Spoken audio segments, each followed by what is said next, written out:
Hello everyone, I'm TectonicImprov, and I've been wondering, did you play this?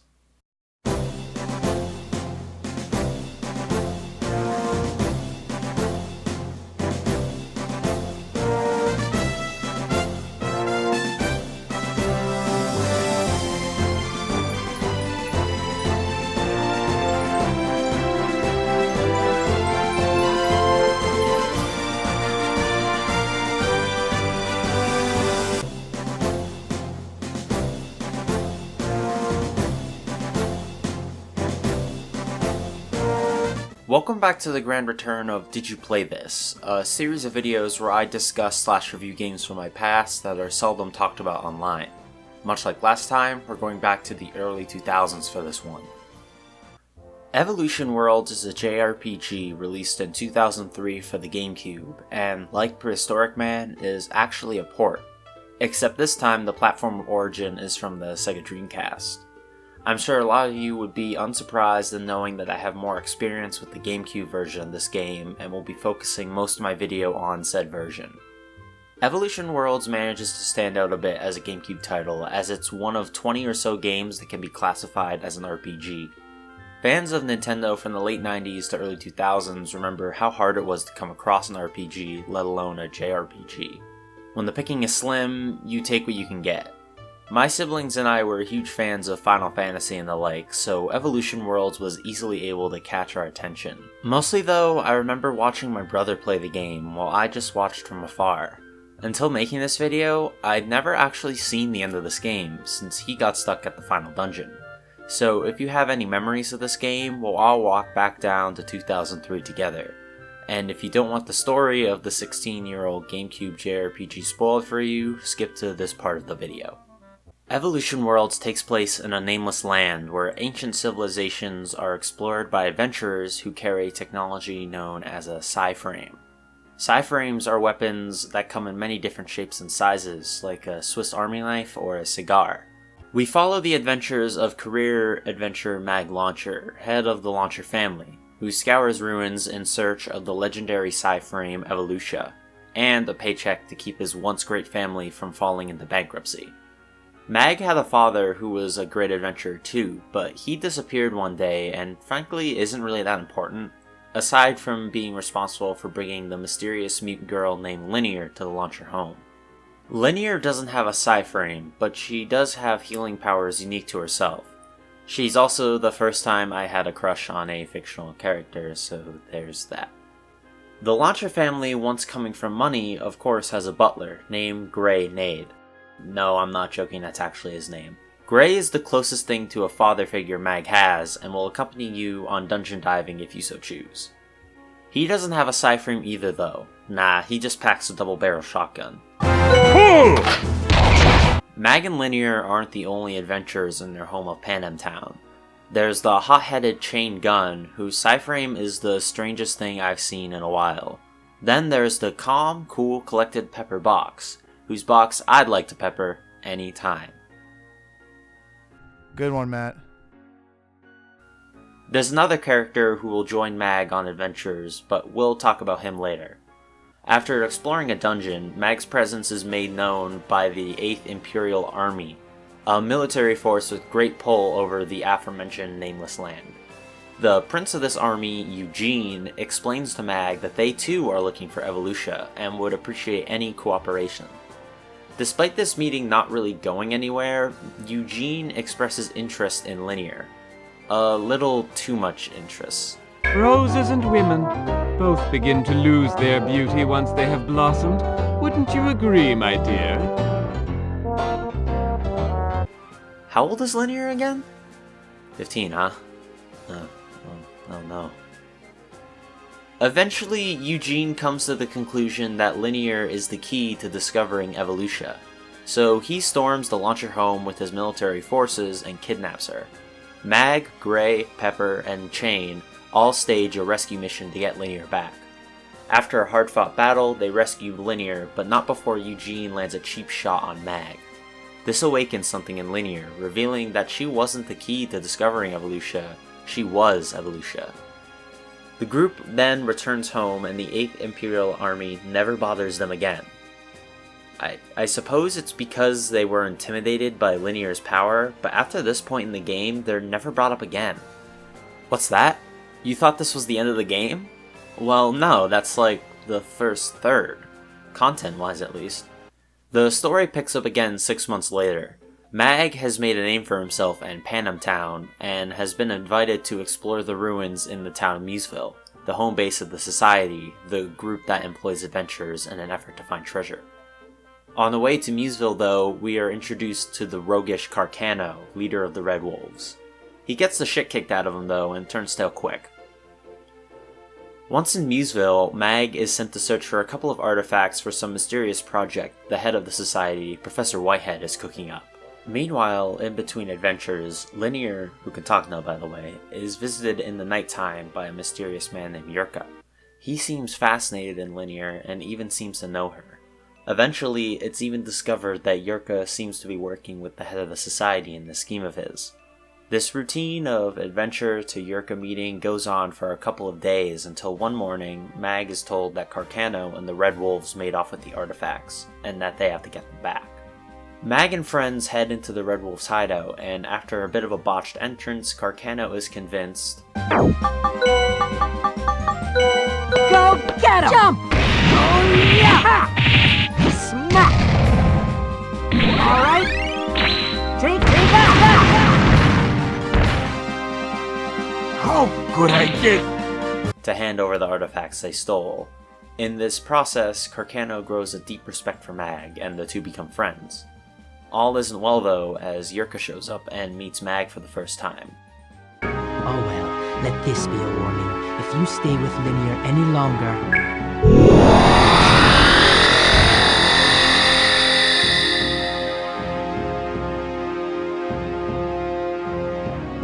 Yurka is not fond of Mag, and he makes this very clear.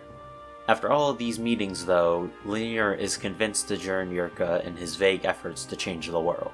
They go off, leave Whitehead for dead, and head off to awaken the weapon known as the Ulticannon, a weapon that must be piloted by Linear and Yurka, who are the evolution of life and destruction respectively. So once again, Mag has to rescue Linear from herself this time, really. But this time, Carcano joins along. That is, if you'll have him. But I mean, look at him. Of course you'll have him. Once Mag and the gang meet up with Yurka again, he reveals that he's going to use the Ulticannon to destroy the world and start it anew without humans. Wait a minute. The way Yurka convinced Linear to help him was to keep Mag out of danger. And she hears him say this, so why is she still helping him? It takes her a while, but eventually she turns around, and Yurka goes crazy because of this. He's defeated though, and his plan is thwarted. And with that, the story of Evolution Worlds comes to a close. Of course, that's an abridged telling of a 20+ hour JRPG, but I got the important stuff in there. Maybe you noticed that this game has two climaxes, one with the 8th Imperial Army arc, and then the Museville arc. You're not crazy. You see, Evolution Worlds is actually a port of two games from the Dreamcast. Evolution, The World of Sacred Device, and Evolution 2, Far Off Promise.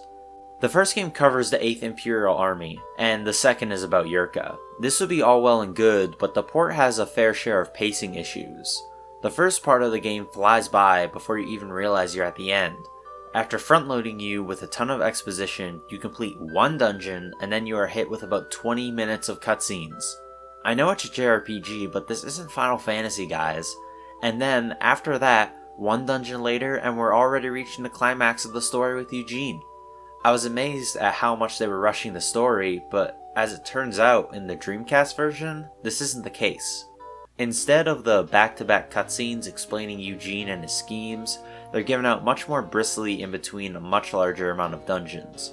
In an effort to save space, developers Sting cut a lot of the first part of the game out, making it a more jilted experience overall. It's a shame, but hey, it's not like these guys have the same tools at their disposal as a company like Square Enix does, so I'm willing to be lenient.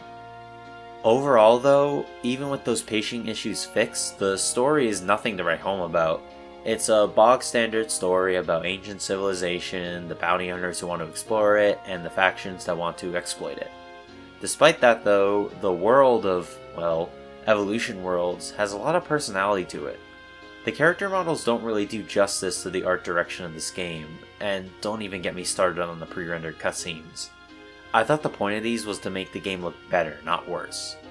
The concept art, however, has this early 2000s anime aesthetic that's hard to come by these days. I also like the idea of sci-frames. However, expecting me to take a weapon like a giant fist seriously is a level of suspension of disbelief I don't think this game pulls off, sadly. I also think that the characters themselves are likable, albeit underdeveloped. Like, take Carcano for example. He's your typical lovable scoundrel, who eventually grows to admire Mag and help him on his mission. The only problem with that is by the time Carcano is all buddy-buddy with us, we've only seen him a grand total of 2 times. Fleshing out this rapport Carcano develops with Mag should have been more prioritized. Maybe have an encounter or two during a dungeon. After all, he's trying to find the same things we are. It wouldn't be unusual to see him crawling in the same dungeons as us. Also, I know I already talked about this, but seriously, if Linear's reasoning for helping Yurka is protecting Mag, then why would she still go along with him after he almost mortally wounds Whitehead and spills the beans about his plan involving destroying the world? A lot of stories pull a similar plotline to this one, where one of the characters will distance themselves from someone they care about so that the character won't be affected by their actions. I see this seldom done in an interesting way, and in Evolution Worlds it's as by the books as we can get, which is to say, bad. Those big complaints aside, I like the setting of Evolution Worlds, and I feel that there's more to be done with it outside this game. However, sadly, I don't think we'll see any sort of revival anytime soon.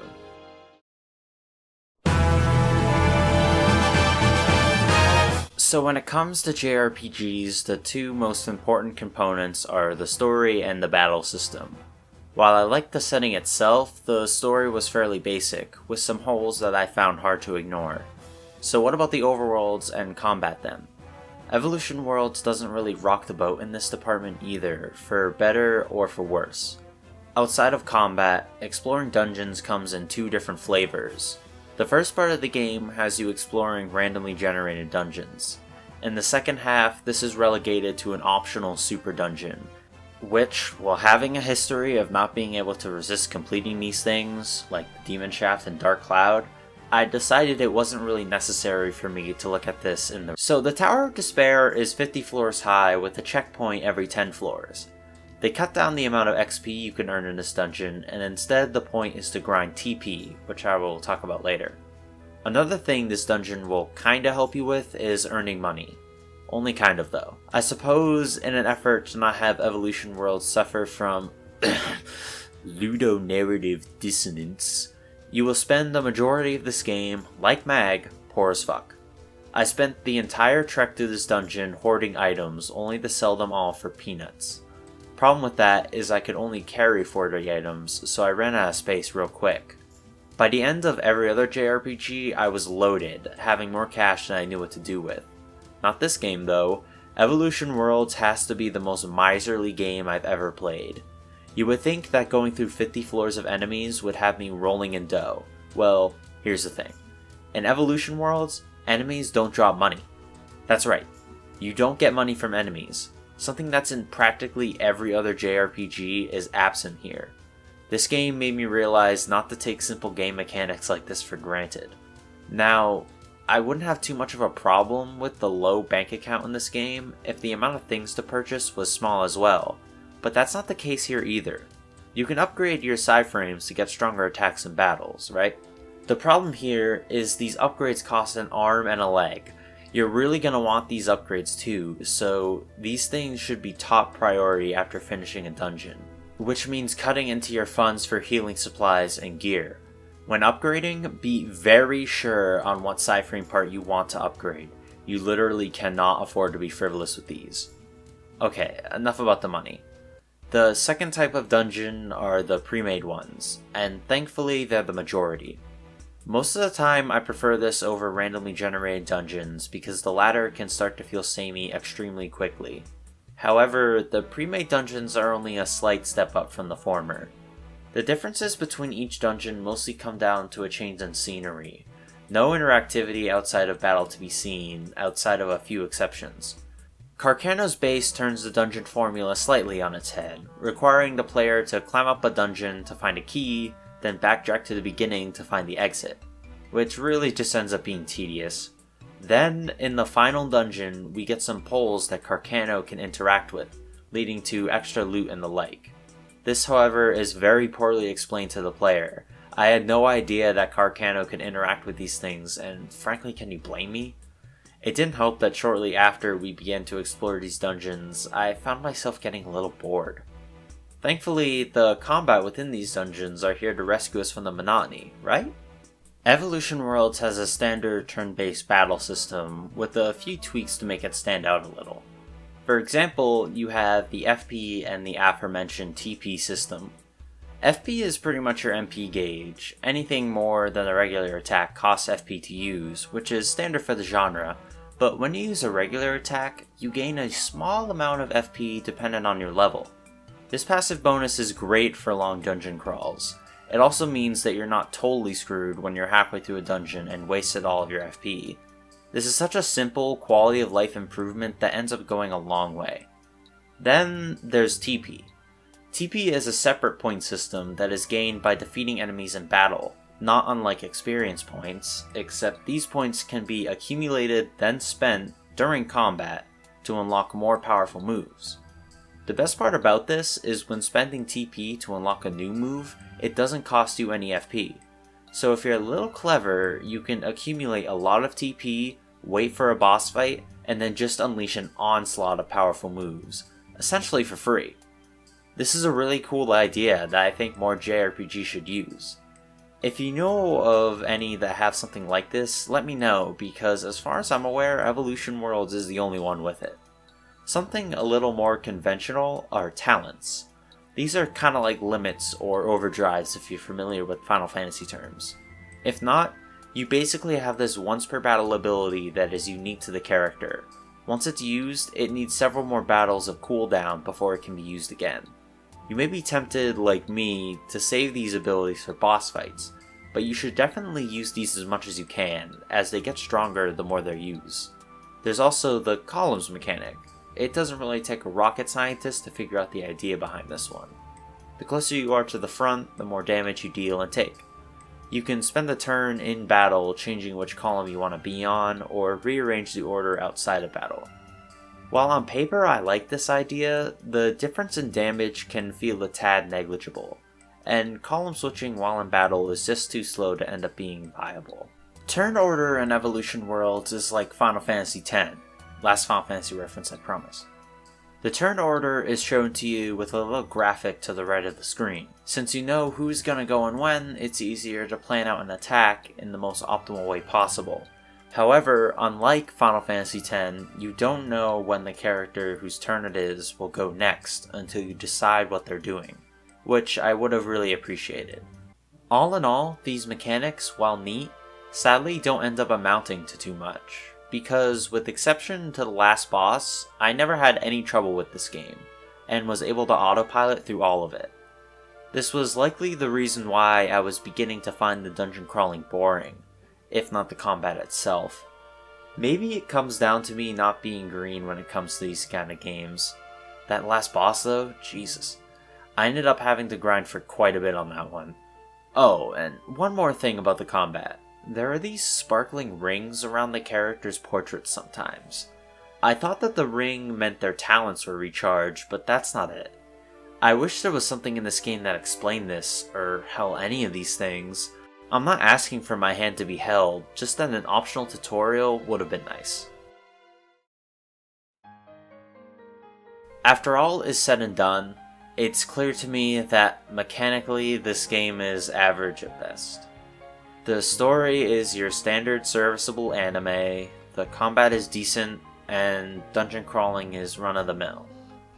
That said, there's this feeling throughout the game that the people who were making this cared. Evolution Worlds has a ton of personality. It even featured full voice acting, in 2003. Practically every single line, including outside of cutscenes, is voice acted. The performances are pretty good for the time too. A little cheesy, but it never feels out of place. I have served the Launcher family for many years. I have seen many adventurers. My experience tells me that his puzzling confidence is the unmistakable mark of a true leader. Carcano, return what you stole from the society. I can't do that, boy. But even if I could, I couldn't just meekly agree.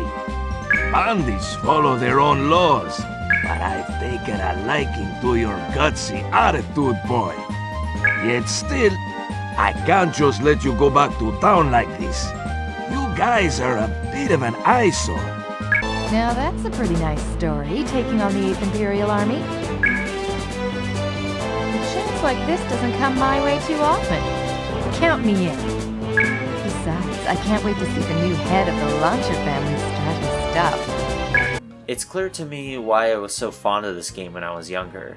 The game is genuinely charming, and it's sorta slim pickings for JRPGs on Gamecube. Nowadays though, would I recommend Evolution Worlds to people? I want to say yes, because there's a lot to love here, but there's also so much holding this game back. If the story/setting entice you after watching this video, and you don't mind the flaws in the combat systems, then I'd say sure. But those who come to this game looking to get into JRPGs will probably come out unimpressed. That's all I have to say about Evolution Worlds. Thank you for watching, and I'll see y'all next time.